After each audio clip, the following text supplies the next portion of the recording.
Hi ladies! So today what I want you to do is there's two videos on Edpuzzle that I've put up there for you to watch. One of them is called An Egg's Journey, 3 minutes and it's done.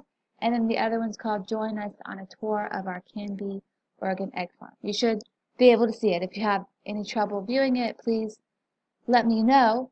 But anyway, what I'd like for you to do is to view these two videos and just get an idea of how eggs are manufactured and processed and how we as consumers get eggs. And then there's going to be a couple of questions that are posted on Sycamore that I'd like for you to answer in response to the videos. So what I really want you to be thinking about is that in our culture we have kind of two extremes. We have people who sort of villainize commercialized food and say that it's just no good.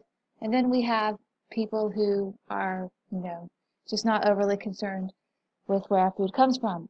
And I think, of course, it's best to be uh, moderate in one's um, approach to that as far as where food comes from. So these two videos are sort of designed to just get you thinking about where your eggs come from, and then the questions are designed to ask you what do you think about where your eggs come from. Okay, if you have any questions, please feel free to let me know. Thank you. Bye.